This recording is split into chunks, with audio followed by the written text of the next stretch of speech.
자, 이번 시간부터 파트 2 기술 실무를 진행하도록 하겠습니다. 일단 구성을 한번 먼저 볼까요? 이제 교재 이제 그 파트 2 기술 실무 관련해서 우측에 가 보니까 1장부터 5장을 총 5개로 구성된 1장의 건축물 및 시설물 관리, 2장의 하자 보수 및 장기성 계획 관련, 3장의 공동택 설비 관련, 4장은 환경 관리, 5장은 안전관리 관련해서 나와 있는 부분들이고, 이제 출제 그 빈도를 봤더니 그 중에 밑에 이제 그 막대급으로 되어 있는 부분들 중에 보니까 압도적으로 어디 쪽이 많습니까? 보니까 세 번째 나와 있는 공동택 건축 설비 관리 부분이 좀 많이 출제가 되는 부분들인데, 지금 3장에는 공동택 건축 설비 여러분 1차 공부하고 계시는 어느 부분하고 시설 개론에 절반이 되는 부분에 그 건축 설비하고 일부 중첩이 되는 부분들입니다. 그럼 여러분이 어떤 생각을 하실 수가 있더라. 그러면 실무에 있는 공동택 건축 설비는 어디로 정리한 걸로 그냥 땡을 쳐버리겠다. 시설 개론으로 정리한 것으로서 공동택 건축 설비를 마무리할 수 있다 없다.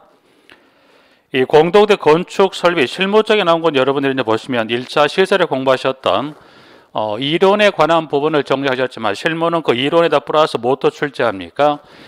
관련 법령을 또 출제합니다. 예를 들면 여러분이 급소 설비 관련해서 급소 방식은 이론은 4가지, 수도 직결식에서부터 부스터 방식까지 공부하셨을 거 부분들은 그 관련해서 보시면 여러분들이 그 뭐 각각의 특징을 장단점을 정리하셨겠지만 실무는 그런 부분을 포함한 외로 법령을 본다면 예를 들면 여기 이제 보면 수도 직결식을 제외한 나머지 3가지 방식은 일단 수도 본관의 물을 어디로 받아서 그거를 공급 방식에 따라 공급합니까? 지하에 뭐가 있습니까? 조수조 있죠. 그 조수조 설치 관리에 관한 규정은 여러분들이 1차 공부하실 때는 따로 공부를 하지 않으셨던 부분들인데 실무는 급소 관련 좀 전에 설명드렸던 4가지 급소 방식을 포함한 이론에 관한 부분 외로 이 관련 수도법에 따른 법령을 정리하는 부분이 더 추가로 공부하셔야 될 부분들은 그래서 그런 법령에 관한 것들에도 실무 쪽에 출제를 자주 하기 때문에 여러분들이 1차 공부하셨던 시설 개론 건축 설비 파트 이론에다 플러스 이제 이 실무 쪽은 무엇도 출제합니까? 관련 설비 관련 법령 규정의 내용도 출제 빈도가 높기 때문에 같이 공부할 필요가 있습니다. 그래서 그런 문항으로 이제 출제가 지금 보시는 막대 그래프와 같이 출제 빈도가 높다는 거 하나 확인할 수 있는 것 보았습니다. 부분들은 한 장을 넘겨가 보니까 이제 각각 파트 2에서 건축 및 시설물 관리 관련해서 보시면 어떤 애로 구성이 되는 걸 쭉 보실 수 있죠. 그래서 건축물 및 시설물 관리에 관한 부분이 그와 같은 주요 목차로 구성이 되어 있다는 거 하나 확인하실 수 있고, 한 장을 넘겨보시면 하자 보수 및 장기성 계획 등이라는 그래서 첫 번째부터 마지막에 나와 있는 장기성 계획, 장기성 충당 및 사용 계획에서 포함되는 사항에 관한 그와 같은 주요 지문들로 구성이 되어 있다 하나 확인하실 수 있는 부분들이고요. 또 한 장을 넘겨가 봤더니 좀 전에 말씀드렸던 공동택 건축 설비 관련해서 좀 전에 조수조 설치에 관한 규정이 있죠. 여러분들이 조수조 설치 관리 기준은 여러분 따로 공부하시지 않았던 부분들이 여기 일부만 수록해놨던 부분들인데 여기 이 부분을 포함한 조수조 설치에 관한 것과 관리에 관한 부분들을 공부하실 부분들이 있고 또 세 번째 뭐가 나와 있습니까? 하수도법상 용어에 관한 부분을 포함한 관련 규정에 그리고 우측에 이제 보니까 신축 공동택의 환기에 관한 기준에 따른 관련 법령에 따른 내용 쭉 나와 있죠. 부분들이. 그리고 전기 설비 전압의 종류라든가 또 개별 난방 설비 설치에 관한 기준이라든가 이런 부분들은 여러분이 따로 공부를 아마 안 하셨던 부분들이죠. 그래서 실무는 이론에 대해 이와 같은 법령을 따로 공부해야 한다는 것 좀 말씀을 드리는 부분들이고요. 한 장을 넘기셔서 이제 환경관리에 관한 부분에 4장에 어떤 내용이 구성되어 하나 확인하실 수 있고 또 한 장을 넘겨가 보니까 마지막 안전관리 파트 있죠. 그래서 그것도 보니까 이와 같은 내용들로 해서 안전관리가 구성이 됐다. 그래서 총 5개 장의 주요 내용 일부를 목차 내비게이션 정도로 보시면 되겠죠. 그래서 안내하는 정도 규정으로 쭉 기술이 됐다는 거 하나 봐둘 수 있는 부분 확인하시고 이제 본 교재에서 간단한 내용들 한번 정리해 보시기 부분들. 이제 한 장을 넘기시면 352페이지에 가시면 이 5장 중에 먼저 첫 번째 챕터 1장에 건축물 및 시설물 관리에 관한 지금 01번에 나와 있는 건축물의 노후와 열화 현상이 나와 있는 것 중에 1번 시설물 유지 관리 내용이 있죠. 부분들에서 여기서는 세부적인 내용보다는 간단하게 시설물 유지 관리 내용은 크게 몇 가지 유지 관리 내용이 있다 그래서 1번에 뭐가 나와 있습니까? 점검, 보수, 진단, 수선, 청소, 유지 관리에서 총해서 몇 가지 6가지 유지 관리 내용이 있다는 것 정도만 보시게 부분들은 그렇게 간단하게 그 1번부터 6번에 따른 점검부터 해서 유지 관리 정도까지만 하나 확인하시고 여기서 하나 같이 확인하실 게 353에 나와 있는 구조체 보존 관리 관련해서 양가 1번에 뭐가 나와 있습니까? 균열입니다. 균열. 자, 이제 그럼 여러분 양가로 1번의 균열. 균열은 여러분 지금 처음 들어본 용어는 아닐 걸로 봅니다. 부분들이. 그래서 균열은 지금 보신 대로 균열은 양가로 1번에 동그라미 1번이 벽돌벽의 균열 발생 원인에서부터 2번 철근 콘크리트 균열 발생 원인에서 크게 두 가지가 나와 있는데 균열은 그 중에 원인 중에 그 중에 문항은 균열인도 보시면 그 중에 두 번째입니다. 그래서 두 번째는 그 중에 철근 콘크리트 균열 원인이 있죠. 부분들에서 여기는 그 중에 벽돌벽의 균열은 지금은 출제는 거의 안 하고요. 출제하게 되면 그 중에 철근 콘크리트 이 구조의 균열 원인을 가지고 물어봅니다. 부분들은 자 이제 그러면 자 두 번째를 요리 끌어와서 두 번째 여기 자, 철근 콘크리트 균열 원인은 가보니까 지금 보면 여러분들이 원인은 이 철근 콘크리트 구조체 균열 원인은 몇 가지 원인으로 분류가 됩니까? 문항 2번의 기억에 뭐가 있어요? 재료상 원인 한 장을 넘겨보니까 두 번째 시공상 원인 디귿 외부 환경적인 원인 리을의 설계상의 원인을 총해서 원인은 몇 가지가 나와서 원인은 그중에 여러분 총해서 원인은 네 가지 원인이라고 해서 기억에 니을까 네 가지 원인인데 여기는 뭐 주관식은 출제하는 부분도 아니고 여러분 이 원인을 골라낼 수 있냐를 갖고 물어봅니다. 부분들은 그럼 여기도 마찬가지 그 네 가지 균열의 원인 중에 기준은 여러분들이 전체 네 개를 다 정리하기보단 그 중에 문항의 니은번입니다. 니은번은 가보니까 지금 뭐가 나와 있으면 가보면 니은번은 뭐입니까? 시공상 원인. 그러면 균열은 지금 여러분 이 균열은 여기 시공상 건물을 지어가는 과정에 발생한 걸 이거 무슨 원인 이거를 시공사 원이라고 해서 여기는 일단 원인은 많아요. 저것도 보니까 기억번부터 A번부터 몇 번까지 지금 I까지 총 다수의 문항인데 이것도 뭐 굳이 여러분 애온다면 읽어가면 조금 이해하시는 형태로 정리하시면 되겠죠. 그래서 한번 쭉 한번 가보죠. A번에 혼화되어 있는 불균일한 분산으로 B 펌프 합성 시 수량 물의 양의 증가로 C번에 불균일한 타설 및 다짐으로 그리고 D번에 경화 전에 굳기 전에 진동했다는 그 재하 즉 하중으로도 뭐가 발생합니까? 균열이 발생할 수 있고요. 2번에 콜드 조인트로 인한 콜드 조인트 양거리 뭐라고 되어 있죠? 신구 타설 콘크리트 경계면에 발생하기 쉬운 이어치기 불량 부위죠. 자, 그건 왜요? 예를 들어서 콘크리트를 타설할 예를 들어 콘크리트 타설할 부분 예를 들어서 하루에 이만한 이 면적의 콘크리트를 타설합니다. 타설할 때는 콘크리트는 어떻게 해야 돼요? 중간에 멈춥니까? 아니면 계속해서 시작에서 끝까지 계속 가야 돼요? 쉬지 않고 타설 쭉 가야 되죠. 그런데 만약 어디가 어떤 재료상의 어떤 원인에 의해서 예를 들어서 여기까지만 콘크리트 여기 타설하다가 여기서 어떤 원인에 의해서 예를 들어서 1시간의 시간차를 두고 이어서 타설하면 어느 부분에서 균열이 발생한다는 이야기인가요? 그렇죠. 여기 이 부분에 균열이 발생하지. 그래서 그런 이 부분도 뭘로 분류할 수 이거를 시공상 원인으로 분류할 수 있다. 그래서 지문에 2번. 그 다음에 경화전의 급격한 건조라는 균열, 거푸집의 조기 제거 및 변형으로 동바리의 침몰이라는 균열이죠. 동바리 양가로 나와 있는 부분들이 타설된 콘크리트가 소정의 강도를 얻기까지 고정하중 및 시공하중을 지적하기 위하여 설치하는 가설 부재를 이걸 뭐라고 그래요?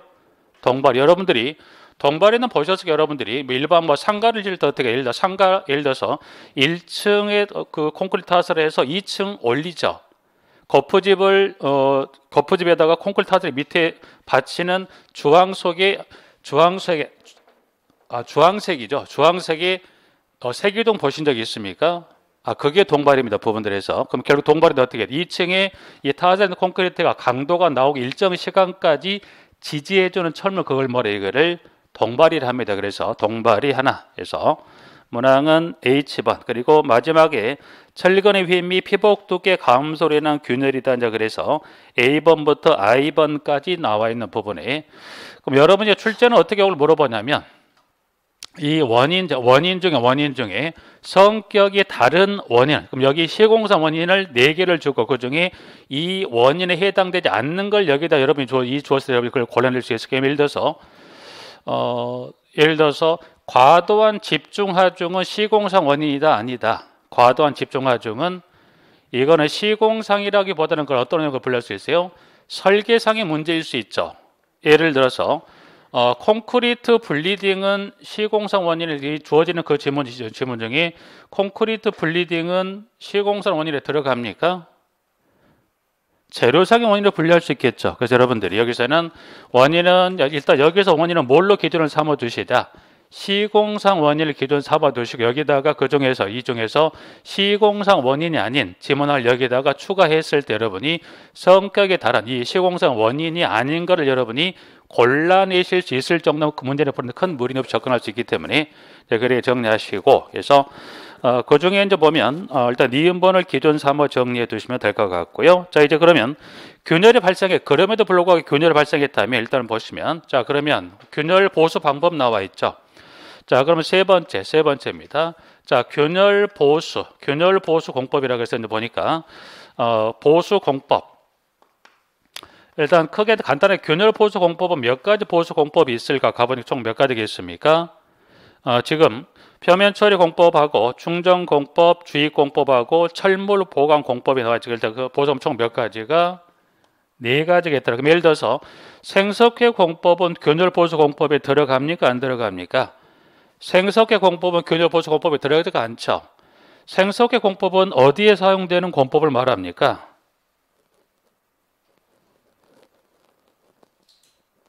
생석회 공법은 어디에? P사의 사탑이 있죠. P사의 사탑이 왜 유명합니까? 기울어지는데 이게 무너져요, 안 무너져요? 무너지지 않죠. 그래서 여 밑에 예를 들어 쉽게 생석회 공법은 이 연약 지반을 개량하기 위한 공법이 뭐다? 생석회 공법이에요. 그럼 결국 생석회 공법은 이 균열 보수 공법에 해당이 된다, 안 된다? 해당되지가 않습니다. 그래서 여러분이 공법 정도만 구분하시고 그 중에 2가지만 잠깐 보죠. 부분들은 니은번에 충전 공법, 균열 부위에 따라 콘크리트 표면을 U자 또는 V자형으로 파낸 다음 그곳에 실링제를 충전하는 공법을 무슨 공법? 충전. 주입 공법은 균열 부의 점성이 낮은 에폭시 계통의 수지를 주입하여 보수하는 공법을 이거를 주입 공법. 주입하고 지금 그 중에 충전을 간단히 이 정도만 구분하시게 부분들. 자, 균열벽에 있어. 균열벽이 있다면 균열벽이 있을 수 있죠. 보면 여기 이 균열벽을 여기를 무슨 자로 이걸 커팅하면 여기를 V자나 이거를 무슨 자로 이거를 U자로 파내고 이 파낸 V자 U자로 판 여기다가 뭐를 약품을 집어넣고 보상 이걸 무슨 공법 이거를 충전 공법입니다. 주입 공법은 뭐라고 그랬어요? 균열부의 점성 에폭 수지를 주입한다고 되어 있는 부분들은 여기다 그러면 주입 공법은 균열부를 손을 댄다 안 된다? 손을 대지 않고 여기다가 쉽게 말하면 여기다가 여기 약품을 여기다가 주입을 해야지 약품을 균열부 여기를 스며들게 함으로써 어떻게 돼요? 여기에 균열부를 이 밀실하게 채워서 보상 이걸 무슨 이거를 주입 공법에 관한 개념 정도만 확인하시게 부분들은 그래서 균열부를 U 또는 V 형태를 커트해냅니다. UV라는 지문이 나오면 이걸 뭘로 생각하시면 돼요? 충전. 균열부를 그대로 두고 약품을 수동 또는 전동의 어느 형태든 간에 주입을 해서 이 균열부를 밀실하게 채워서 보서 이걸 무슨 공법 이거를 주입 공법이라 그래서 충전하고 주입 공법 정도 정리하시면 될 것 같고요. 철물 보관 공법을 가보니까 균열이 심각한 경우 건물 주요 구조별 철물을 보강하여 균열의 진행을 멈추고 내력을 회복하는 공법이라고 해서 강제 앵커 공법하고 강판 압착 공법이라고 되어 있어요. 일단 강제 앵커나 강판 압착은 철물 보강 공법 하나가 되는데, 쉽게 말하면 균열이 진행이 되면 어떻게 돼요? 여기다 이 균열 양쪽에 앵커를 여기다 고정시키면 어떻게 돼요? 균열 부위가 더 진행되는 것도 막을 뿐 균열부가 더 벌어지는 걸 막아줄 수 있죠. 이게 뭐다? 강제 앵커 공법이고, 또 하나 예를 들어 기둥에도 균열이 발생할 때 이 하중을 견디는 못도, 기둥도 균열이 발생하죠. 근데 기둥은 균열을 보수하는 의미가 있다 없다? 기둥은 예를 들어 기둥이 있다면, 이 기둥이 있으면 이 기둥 보면 이 하중에 의해서 이 기둥 균열이 발생하죠. 그럼 여기를 보수합니다. 그럼 여기를 보수하면 또 어떻게 돼요? 이 보수된 부위가 하중 되면 균열이 또 발생할 수 있죠. 그러니까 뭐 해보죠? 여기다가 이 기둥의 사면에다 뭘 씌우다는 겁니까? 이 각 사면에 맞게끔 뭘 붙이자? 강판을 압착해서 강판을 해서 이 사면에 여기 있는 보면 접착제를 붙이고, 여기도 먼저 여기 접착제를 이 표면에 붙이고 여기다 강판을 붙이죠. 그러면 내면에 붙이는 강판을 여기 이 각각 이음새를 여기를 용접을 해서 붙여버리면 어떻게 돼요? 사면을 잡아도 힘이 발생할 수 있겠죠. 그럼 뭐가 발생을 최소화할 수 있어요? 이와 같이 균열이 발생한 걸 뭐 할 때 최소화할 수 있다. 그게 무슨 공법이? 이게 강판 압착 공법이란다. 그래서 여기는 굳이 보송법과 각각 요걸 2회 정도만 이런 공법을 그와 같이 충전이라든가 주입이라든가 이걸 철물 보강 공법이라 한다 정도 개념만 좀 봐두시기 부분에서, 그래서 철물 균열 보수 공법은 총 4개 공법으로 분류할 수 있다 정도 봐두시면 될 것 같고요. 자, 그 다음에 균열입니다.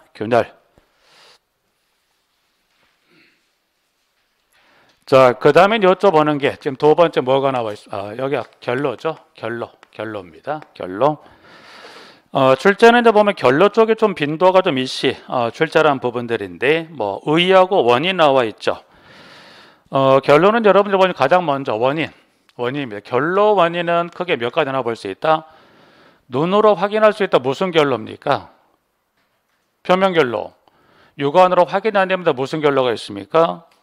내부 결로죠, 부분들이. 그래서 의의하고 원인자 봐두시고 결로 종류로 가보니까 3번의 기억. 표면 결로는 어디? 벽체, 천장, 유리창 등이 열 관리율이 높아 표면 온도가 낮아 노점 온도 이하로 내려갈 때 벽체 등의 고조적 표면에 발생하는 결로를 무슨 결로? 이거를 표면 결로로 합니다. 내부 결로. 고조체 내부에서 발생하는 결로로서 벽체 내의 어느 점 온도가 그 부분에 있는 습공기 온도보다 높다 낮다? 노점 온도보다 낮다. 그러면 노점 온도보다 낮다는 것 어떻게? 고조체 내 온도가 차가운 상태이죠. 그 노점 온도보다 낮으면 그 부분에 뭐가 발생합니까? 결로가 발생한다. 이제 그래서 이제 결로 정도 이제 봐두시고요. 결로는 이제 주로 물어보는 게 정형화되어 있는 부분들이죠. 결론 이제 보시면 원인보다는 결론은 주로 보면 그 중에 뭘 갖고 물어봅니까? 종류에서 결론을 보시면 결론은 그와 같은 결로 이 두 가지 종류에 따른 뭐가 있습니까? 대책이 있죠. 대책에서 이제 결론을 주로 물어보는 게 요 결로 두 가지 종류 이 대책을 주로 물어보는 질문들입니다. 그래서 이제 가보니까 대책은 자, 먼저 4번의 기억, 표면 결로입니다. 자, A번에 단열재를 사용하여 벽체 열관리율을 높게 한다, 낮게 한다. 열관리율을 낮게 합니다. 그래서 A번은 마지막 그 부분에 낮게 밑줄 하나 체크하시고요. B번, 벽 표면들을 실내 공기 노점 온도보다 높게 한다, 낮게 한다. 노점 온도보다 높게입니다. 쉽게 여러분 요거는 뭘 생각하시면 돼요? 예를 들어서 이게 여러분이 맥주병 병 1이 있고요. 병 2 있다 했을 때 보시면 이렇게 1번은 여기는 실온 상태에서 보관하고 있는 맥주병 1번이라고 한다면 2번은 요거는 냉장고에 보관했던 맥주병을 2번이라고 한다면 이 병맥주 두 병을 실내에 놓고 한 5분 정도 시간을 흘려보냈다고 한다면 병 표면에 어떤 이 습기가 맺히는 것은 몇 번 병 표면에서 물기가 맺힐 수 있을까요? 1번인가 2번인가요? 2번이 이건 일반적으로 그냥 쉽게 보실 수도 있죠. 이게 무슨 결로예요? 표면 결로죠. 그래서 지문을 보면 그중에 그 벽표면 결국 너점 온도보다 높게 한다는 거, 이 고도적 표면이 차가운 상태를 유지합니까? 차갑지 않은 상태를 유지시켜야 된다는 거예요. 여기는 물기가 맺히지 않았죠. 왜? 이 병표면 온도가 어떻게 노점 온도보다 높으니까 결국 발생하지 않죠. 그래서 결국 이제 보시면 그중에 이 표면 결로 대책 중에 하나가 노점 온도와 실내 표면 온도, 즉 이 고도적 표면 온도를 뭘로 노점 온도보다 높게 하나 낮게 하나, 노점 온도보다 높게, 여기도 뭐 높게 하나 밑줄 체크를 하실 거예요. 그래서 1번은 낮게 하나 체크하시고 2번은 높게 유지한다 체크하고, 환기를 자주 하고 비난방실도 환기한다. 여기서 이제 비난방실은 뭘 말합니까? 예를 들어서 애가 쓰던 방은 겨울철에 난방을 해야 안 해요? 애가 쓰던 방인데 군대를 갔으면 그 군대를 간 기간 동안 방을 환기를 잘 합니까? 안 합니까? 아무래도 환기를 잘 안 쳐. 그러면 그 방에 문을 닫은 장 조금 지나면 어떻게 돼요? 퀴퀴한 냄새 나죠. 이러한 물기 때문에 이게 곰팡이로 바뀌죠. 그러니까 비난방실을 환기한다 안 한다? 환기를 해야 되겠더라. 그리고 D번, 유리의 경우는 무슨 유리를 씁니까? 이중유리, 이걸 달리 이걸 무슨 유리랍니까? 복층유리죠. 부분들이. 그러니까 이중유리를 쓰면 표면결로 발생을 최소화할 수 있다는 거, 여러분들이 일반 시내 버스를 타면 겨울철에 특히 실내하고 실외 온도차 때문에 어떻게 실내에 물기 발생하죠. 그게 무슨 결로? 표면결로예요. 아니면 여러분들이 KTX를 타시고 예를 들어 이 한겨울에 여행을 갑니다. 밖에는 눈이 펑펑 내리고 아주 추워요. 그러면 KTX 실내 창에는 이 습기가 또는 물기가 맺히지 않습니까? 생각 안 해봤어요. 굳이 왜 눈보라치는 거 보아야 하는데 왜 물기 맺히는 것을 KTX 여러분 내부 창에 보시면 이 내부 창에가 물기 습기가 맺히지 않습니까? 일반 버스는 맺히죠. 실내측 창에. 근데 KTX 같은 경우는 실내 이 내부 창에 습기 물기가 맺혀 안 맺혀요? 안 맺힙니다. 무슨 일이 있었다는 거예요? 유리와 유리에서 뭐가 있다? 이와 같이 공기층이 있는 무슨 유리 썼다?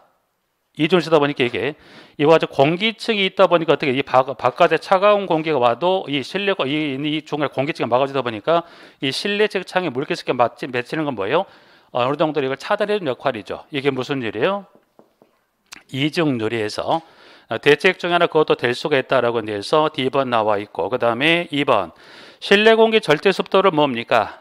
작게면 절대 습도가 작다는 것이 이응의 수증기 양이 많다, 이응의 수증기 양이 적다는 거죠. 부분들에서 대책은 그 중에 보니까 표면결로 그와 같은 A에서부터 E까지 대책을 나와 있는 거고요. 그 다음에 두 번째 내부 결로입니다. 내부 결로는 육안으로 볼 수 있다 없다? 없죠. 결국은 내부 결로는 여기 어디 이 고도체 내부에 뭐가 맺히는 거지? 이게 고도체 내부에 이거 습기 물기가 맺히 이와 같은 현재 이게 무슨 결로? 이게 내부 결로의 부분들이 대책은에 가보니까 지문에 첫 번째 A번에 여기다 뭘 설치합니까? 방습층이다. 방습층입니다. 근데 방습층은 어디에 설치한다고 그랬어요? 근데 그 중에 하나 여기다 보면 그 중에 하나 방습층. 방습층은 실내측인가요? 실외측인가요? 실내, 실외. 실내입니다. 실내예요. 그럼 실내 측이 어디에 설치한다고 되어 보니까 실내 측 만약에 실내외도 구분하시지만 실내 측이 단열재 무슨 측이라고 되어 있어요? 고온 측입니다. 고온 측에. 조금 예를 들어서 이렇게 되어 있다고 한다면, 예를 들어서 여기 이렇게 되어 있다고 한다면 여기도 실내라고 봤을 때 단열재를 예를 들어서 여기 네단열 했다고 한다면 이렇게 되어 있을 그 부분들은 방습층이 하는 역할은 무슨 역할입니까? 방습층이 하는 역할은 무슨 역할 하더라? 물기 습기가 어디로 들어가는 걸 막아주는 고저표면에서 고저표면에 들어가는 걸 막아주는 역할이죠. 그 방습층 어디에요? 고저표면에 단열재 이 부분에 여기도 이걸 설치하자? 방습층 설치하는 거예요. 쉽게 말하면 코팅 처리된 필름이죠. 지금 필름 카메라 쓰지 않죠. 오래전 없었는데 여러분 예전에 필름 카메라 쓸 때 필름이 있죠. 큰 필름을 여기다 붙였다 생각하시면 돼요. 그러면 그 필름은 물기를 투습해요, 못해요? 못하죠. 그게 뭡니까? 방습층의 부분들이. 그럼 여러분들이 집에서 이제 하나, 예를 들어 집에서 볼 수 있는 뭐가 있습니까? 집에 가면 여러분이 아파트를 기준 삼으시면 집에 가면 타일이 있죠. 타일. 주방에 가면 타일이 있다 없다? 주방에 가면 타일이 있어요 없어요? 주방에 입주 당시에요. 번이 들어가서 리모델링 하기 전 입주 당시 최초 사업주체가 건설한 그 아파트 내에 그 주방에 가면 타일이 있죠. 타일이 어디에가 시공되어 있습니까? 주방 어느 쪽에 타일이 시공되어 있다? 우리 집은 다 돼 있던 내용은 답이 안 나오는 거고, 주방에 가면 음식을 하는 뭐예요? 싱크대가 아니면 뭐죠? 가스레인지 있죠. 가스레인지 주위에 가면 타일 붙여놨죠. 그럼 사업주체가 왜 굳이 그 가스레인지 주위 부분에 타일을 붙여놨을까요? 붙여놓은 거 왜 그래요? 음식을 조리하는 과정에 뭐가 발생합니까? 수증기들이 발생하죠. 수증기를 어디가? 그 수증기 어디에? 고조 표면에 다가가지 않도록 일정 높이 이상만큼 뭘 붙여놨죠? 타일 붙여놨죠. 그러면 그 타일 표면에 있는 이 물기습기가 고조체 안에 들어간다 못한다? 못 들어가죠. 그럼 여러분이 욕실을 가도 바닥을 포함한 사면이 다 뭘로 되어 있어요? 타일로. 욕실에서 여러분이 어떻게 돼요? 뜨거운 물 쓰면 어떻게 돼요? 그 타일 표면에 뭐가 맺혀요? 물기 맺히죠. 그럼 그 물기는 문제가 돼야 안 돼요? 안 돼. 왜? 뭐만 하면? 문만 열어 환기하면 타일 표면 맺힌 물기를 금방 증발해 날아가죠. 그러다 보니까 여러분들이 타일도 뭘로 하는 일정으로 보실 수 있고 또 방습적이 그런다 생각할 수 있어 부분들. 그래서 중요한 건 일단 여기 실내 측에 설치하는 여기 단열재 어디 측을 대거를 고온 측에. 그래서 문항 첫 번째 A번은 나와 있고요. 자, 단열은 무슨 단열이 낮다는 겁니까? 외측 단열, 즉 외 단열에서 벽체 내부 온도를 노점 온도보다 높게 하나 낮게 한다. 노점 온도보다 높게. 단열. 여기 대책 중에 요거 하나 껴요. 이거 하나. 문항 1번하고 그다음에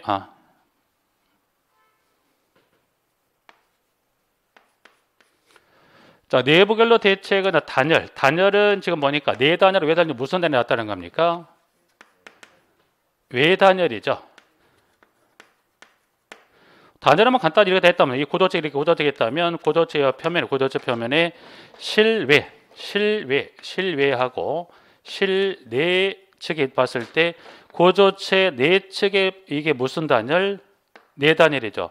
바깥쪽에 무슨 단열인가 이게 외 단열이에요. 그러면 바깥에 여러분 이것도 굳이 여러분 이럴 게 아니라 요 고도체 요 표면 이 고도체 내가 예를 들어서 바깥에 차가운 바람이 불어왔을 때 어떻게 돼요? 내 단열이라면 차가운 바람은 그대로 바로 어디로 들어올 수 있어요? 고조 표면으로 들어올 수 있죠. 그러면 이 고조 표면이 차가운 노점 온도보다 높다 낮다? 노점 온도보다 낮죠. 그러면 외 단열이라면 이 고조체가 차가운 게 들어왔을 때 어디서 막아줍니까? 단열자 막아주면 이 고조체 내부 온도가 내부가 노점 온도보다 높다 낮다? 노점 온도보다 낮죠. 그럼 결국 단열은 무슨 단열이 낮다는 거? 이 내부결로 막힌 단열은 무슨 단열이 낮다는 겁니까? 외 단열이 해줘 어떻게 돼요? 바깥에 들어온 공기를 바깥에 온 이 단열지를 차단해 주기 때문에 이 실내 고조체 내부 온도가 노점 온도보다 높다 낮다? 노점 온도 높게 되니까 뭘 막을 수 있다? 내부결로 막을 수 있다. 그래서 대책은 여러분 두 가지예요. 방습층하고 단열이 유명한 번 이 두 가지는 여러분들이 내부결로 대책은 A번하고 B번 정도에서 그러기 하나 확인을 해 놓으시면 되겠네요. 자, 백화입니다. 백화. 백화는 여러분들이 보시면 쉽게 말하면 시멘트를 사용하는 개소는 백화가 발생한다 안 한다? 발생한다. 그래서 백화는 하얀 꽃이죠. 여러분들이. 백화를 육안으로 가장 쉽게 볼 수 있는 것은 어디서 가장 쉽게 일상생활 하실 때 어디에서? 적벽돌로 시공된 예를 들어서 오래된 지어진 단독주택 있죠. 그럼 벽돌을 한 단 한 단 쌓을 때는 뭐를 그 벽돌 한 단 올리고 뭐를 하고 또 한 단 올리게 됩니까? 모르타르 타설하죠. 그 모르타르 뭐가 들어가요? 시멘트죠. 그러면 결국 그 모르타르 내에 있는 시멘트 성분은 뭐가? 석회 성분이 고체적 밖으로 나와서 증발이 되면서 표면은 뭐가 나와요? 하얀 가루가 나오죠. 그걸 뭐라 그럴?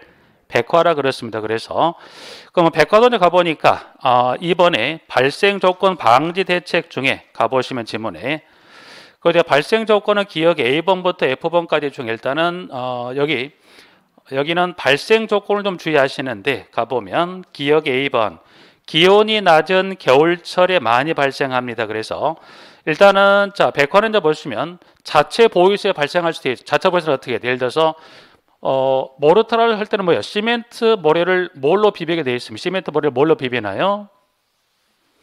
물로 섞죠. 그럼 결국 그게 굳기 전까지는 그 함께 들어간 물이 시멘트 속에 염료성으로 고저 밖으로 흘러나올 수 있죠. 그럼 밖으로 흘러나왔을 때 이게 물이 증발이 되기 쉬운 걸 어떻게 돼요? 기온이 높은 여름철일까요? 기온이 낮은 겨울철일까요? 서서히 건조되면서 화학 반응에 의해서 이 하얀 거가 발생할 수 있는 건 기온이 높은 게 아니라 기온이 낮은 겨울철이겠죠. 그래서 문항 A번 하나 봐두시고, 자 습도가 비교적 높을 때 낮을 때 습도가 높다는 것은 뭐가 많은 환경에 놓일 확률이 있습니까? 물이 많을 환경에 놓일 수 있죠. 그래서 여러분이 지금 백화를 보시는데, 그럼 백화는 시멘트 속 이 시멘트의 석회 성분 혼자는 백화를 발생해요? 못해요? 못하죠. 석회가 뭐하고 같이 다녀야 돼요?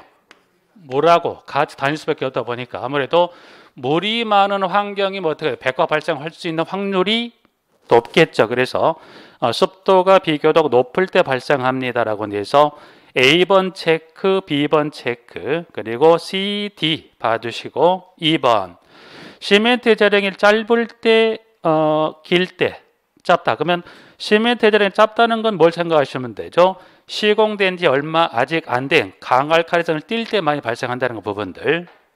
그리고 F번에 시멘트 분말도가 크다 작다. 작다는 건 시멘트 입자가 어떻게 돼요? 고온 상태입니까? 곱지 않은 상태인가요?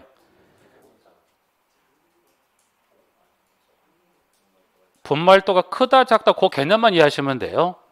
그러면 그 시멘트 입자가 알갱이가 져 있는 상태를 크다 작다. 분말도가 작다는 건 알갱이가 져 있는 상태, 곱지 않다는 상태예요. 그러면 시멘트 분말도 크다는 건 입자가 아주 고온 상태. 그러면 곱다 곱지 않는 뭘로 보지? 근데 다른 재가 섞였을 때 건조 경과되는 속도가 어떻게 돼요? 고온 것보다 곱지 않은 상태 훨씬 느릴 수도 있죠. 그럼 뭐가? 시멘트 속에 석회하고 이 물이 같이 흘러나올 확률이 더 높죠. 그래서 시멘트 분말도가 크다 작다 작은 경우에 발생한다. 그래서 대체 그 조건은 그 기술된 것 중에서 A, B, E, F에서 4개 정도 체크 받으시고요. 대책은 크게 볼 때 그러면 백화를 이제 방지하는 대책은 관심은 이 중에 뭘 없애버리면 돼요. 없앤다기보다는 뭐가 발생할 조건 사전에 차단해 줘 버리면, 물이 발생할 조건을 사전에 차단해주면 석회 혼자는 분명 이동을 하지 못하니까. 그래서 대책은 가보시면 첫 번째 질이 좋은 벽돌, 잘 소성된 벽돌. 질이 좋거나 잘 소성됐다는 뭐가? 흡수율이 높다 낮다? 흡수율이 낮다는 거죠. 부분들이. 두 번째 모르타르에 뭐를 섞어 혼합한다고 그랬어요? 모르타르에 뭘 혼합한다? 방수제. 그럼 결국 방수제가 뭐예요? 이 석회하고 물이 바깥으로 나오는 걸 차단해주는 역할이 되죠. 부분들 V번하고 그 다음에 전륜산청을 비트무시 다져 넣는다. 그리고 파라핀 재료 명반용액을 발라서 염료 표출을 막습니다. 파라핀을 갖고 뭘 만들어요? 초는 뭘로 만들어졌어요? 파라핀이요. 그 초를 물속에 한 2시간 담그면 어떻게 담그면 초가 불습니까? 불지 않습니까? 아무 변동이 없죠. 파라핀을 갖고 뭘 만들었다는 거예요? 페인트를 만들었다는 거예요. 그럼 쉽게 그 개념으로 가면, 그러면 그거를 발라주면 뭐 합니까? 나오는 걸 뭐 할 수 있다? 막아줄 수 있는 게, 즉 통로를 막아버린다는 이야기도 부분들에서 그리고 2번 차양 돌림띠 등으로 벽면에 직접 빗물이 흘러내리지 않도록 합니다. 차양 돌림띠 여러분이 뭘 생각하시느냐면 비 올 때 여러분이 뭘 쓰고 걸어가십니까? 우산. 우산을 쓰는 목적은 왜 쓰신가요? 내 몸에 뭐가? 빗물이 닿는 걸 막아주는 것을 이제 보시면 돌림대라는 고물이 표면이 있다 했던 이와 같은 돌림대나 이와 같은 차양을 설치하면 어떻게 돼요? 이 고절 표면에 빗물 닿는 걸 최소화하겠다는 거죠. 그래서 그 개념 하나 나와 있고, 그다음에 분말도가 크다 작다 큰 시멘트를 사용하면 분말도 크다는 건 다른 데 섞여서 건조가는 속도가 어떻게 돼요? 분말도가 작은 것보다는 속도가 좀 빠를 수 있죠. 그러니 뭐가 흘러나오는 것을 석회물이 흘러나오는 걸 뭐해서 막아줄 수가 있다는 거죠. 부분들에서 대체 그렇게 봐두시고 제거는 어떻게 합니까? 그럼에도 불구하고 이와 같이 하얀 가루가 끼었다. 어떻게 제거하면 되지? 이거를 제거하는 방법은 솔로 제거하면 되죠. 솔로 제거한다면 어떻게 할까? 가봤더니 두 번째 니은번에 마른 솔질로 제거되지 않으면 벽체에 물을 충분히 살수한 후 묽은 염산으로 제거하고 염상 성분이 남지 않도록 물로 충분히 씻어낸다고 그랬어요. 그래서 여기다 일정표를 이게 또 있다면 여기를 제거한다면 여기를 묽은 염산에서 염산하고 물을 희석한 여기서 이 묽은 염산을 가지고 여기를 뿌리는데 중요한 건 염산 성분이 이 고절 표면에 남아 있을 수 있죠. 그러니까 뭐 하더라? 염산을 쓰게 되면 어떻게 돼요? 이 작업하기 전후 이 고절 표면 뭘 충분히 뿌려라는 거예요? 물을 충분히 뿌려준다. 그러면 이 염산을 사용하기 전에 물을 충분히 쓴다는 건 뭐합니까? 고조체가 되게 돼요. 물을 약간 머금은 상태면 염산의 흡수 속도가 좀 느릴 수 있죠.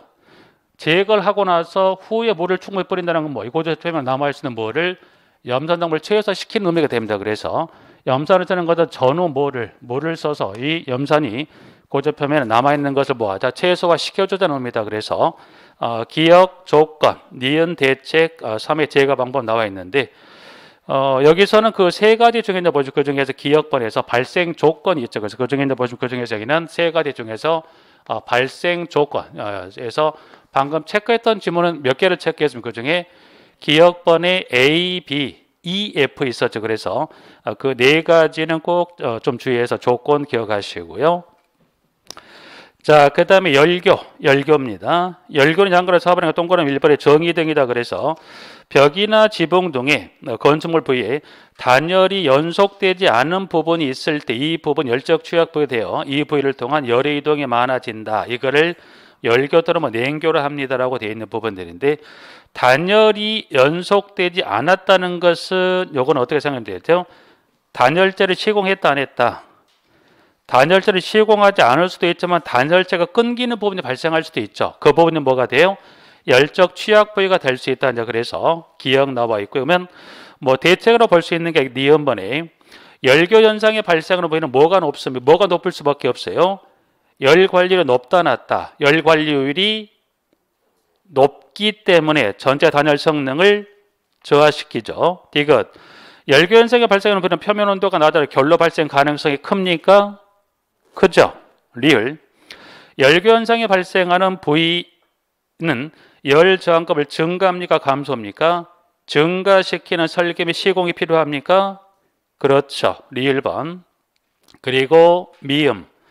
열교 현상을 방지하기 위해서는 접합 부위 단열 자기 및 단열재가 불연속됨이 없도록 철저한 단열 시공이 이루어져야 한다. 미음번은 이론 실질상으로 단열재가 불연속될 수밖에 없죠. 구조체는 부분들이. 그래서 그렇다면 어떤 대책으로 그거를 조금이나마 그거를 보완할 수 있을까? 우측에 가보니까 비읍번에 콘크리트 라멘조나 저족적 건물에서는 근본적으로 단열이 연속되기 어려운 점이 있으나 가능한 무슨 단열을 합니까?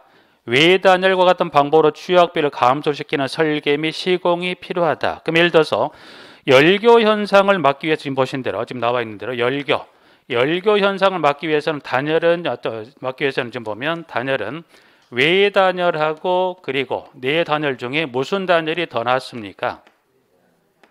당연히 내보다는 뭐가? 외가. 예를 들면 이렇게 층간 바닥이 있으면 층간 바닥이 있다고 한다면 이렇게 있다면 어쨌든 있다면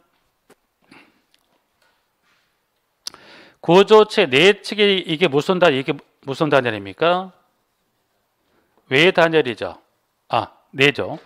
그럼 결국 단열재가 연속되는 부분이 발생할 수밖에 없죠. 그럼 결국 이 부위를 통해 이렇게 열이 밖으로 빠져나갈 수가 있죠. 그러면 요 내단열보다는 무슨 단열이 더 낫다는 거예요? 이것보다는 뭐를? 외단열하면 뭐보다는 낫다는 거. 이와 같이 내보다는 뭐가 좀 더 낫다는 거. 보다는 내보다 뭐가 더 낫더라?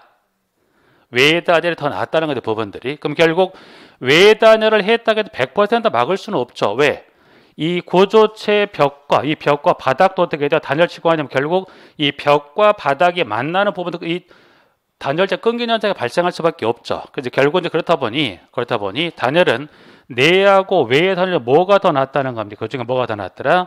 외의 단열이 낫겠더라. 그래서 단열 시공 가능하면 내보다는 무선 단열이 더 낫더라. 외의 단열로 하는 게 뭐 이 열견을 막기 위해서는 더 낫지 않겠냐. 그래서 문항 1번 기억부터 해서 비읍까지 나와 있고요. 뭐 발생 부위는 참조를 한번 봐두세요. 발생 부위보다는 방금 봤던 열견상에 관한 뭐 1번의 기억에 관한 개소부터 해서 지금 기억번부터 해서 비읍번까지 중에 특히 이제 그 중에 마지막 열견상 맡겼다 단열은 무슨 단열이 나왔을까?